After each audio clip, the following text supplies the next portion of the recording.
መንግስት ስለ ሶማሊላንድ እውቅና ዝምታውን ሰበረ።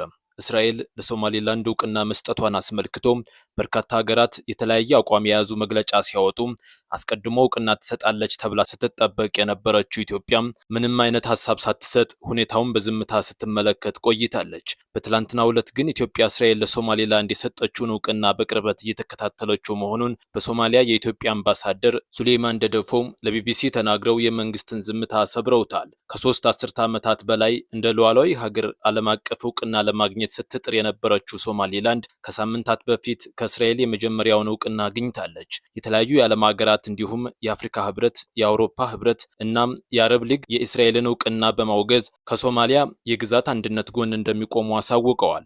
በሶማሊያ የኢትዮጵያ አምባሳደር የሆኑት ሱሌይማን ደደፎ ከቢቢሲ አፋን ኦሮሞ ጋር በነበራቸው ቃለ ምልልስ ወቅት ስለ እስራኤል እውቅና ምንም አይነት መረጃ አልነበረንም በማለት ከቀሪው ዓለም ጋር ዜናውን እንደሰሙ በመግለጽ ስለ ጉዳዩ ኢትዮጵያ እንደማታውቅ ተናግረዋል። በአፍሪካ ቀንድ የሀያላን ሀገራት ፉክክር እየጨመረ መምጣቱን የተናገሩት አምባሳደሩም የሀገራት ነጻነትና ሰላም ቅድሚያ ሊሰጠው የሚገባ ጉዳይ ነው ብለዋል። እስራኤል ለሶማሊላንድ የሰጠችው እውቅና ሶማሊያን ጨምሮ የተለያዩ የዓለም ሀገራት አውግዘውታል። እስራኤል በበኩሏም በውሳኔዋ እንደምትጸና ገልጻለች። ኢትዮጵያ ሶማሊላንድ ስላገኘችው የሀገርነት እውቅና እስካሁን ድረስ ምንም ያለችው ነገር የለም።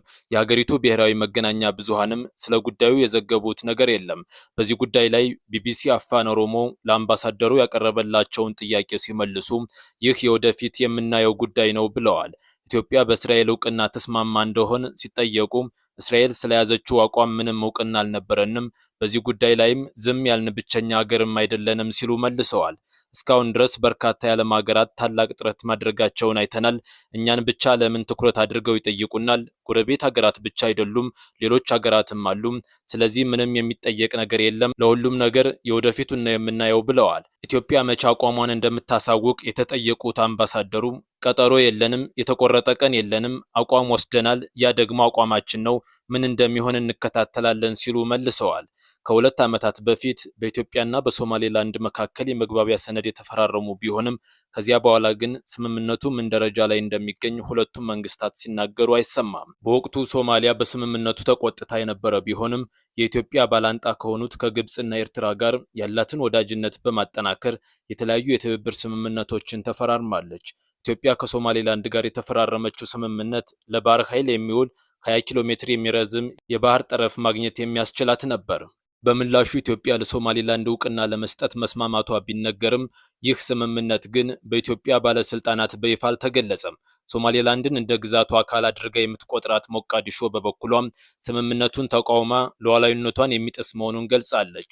ሁለቱ ሀገራት ወደ ወታደራዊ ፍጥጫ ይገባሉ ተብሎ በሚፈራበት ወቅት ነው ቱርክ ጣልቃ በመግባት ስምምነት እንዲፈራረሙ ያደረገችው። አለመግባባቱን ተከትሎ ሶማሊያ የኢትዮጵያን አምባሳደር አስወጥታ ከቆየች በኋላ ግንኙነታቸው ሲሻሻል ሱሌይማን ደደፎ አምባሳደር ሆነው መሾማቸው ይታወቃል። አሁን ከሶማሊያ ጋር ምንም አይነት ችግር የለብንም፣ በሰላም እየሰራን ነው ሲሉም በአሁኑ ወቅት በሁለቱ ሀገራት መካከል ያለውን ግንኙነት ተናግረዋል።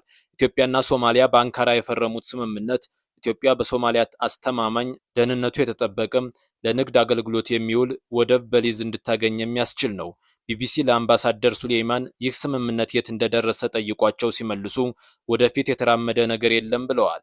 ኢትዮጵያ ከቀይ ባህር ተገልላ እንድትቀር አንፈልግም የሚሉት አምባሳደር ሱሌይማን በቀጠናው ያሉ ሀገራትን ጠቅላይነት አንቀበልም በማለት መንግስት የባህር በር ለማግኘት ሰላማዊ ጥረት እያደረገ መሆኑን ተናግረዋል። ኢትዮጵያ የባህር በር ስታገኝ የሚጎዳ አንድም ነገር የለም፣ የማግኘት መብት አለን፣ ሌሎች ቀይ ባህር ላይ ክንዳቸውን ለማሳየት እየተረባረቡ ነው ያሉት አምባሳደር ሱሌይማን ቀይ ባህር የኛ ነው፣ የኛ ምርጫ ሁሌም ሰላማዊ መንገድ ነው ብለዋል። ይህ የማይሆን ከሆነስ ተብለው የተጠየቁት በቀጥታ ወደ ጦርነት ስለመግባት ባይናገሩም ይህን የሚያህል ሀገር ታፍኖ ተዘግቶ ይቀመጣል ማለት እንዳልሆነ አመልክተዋል።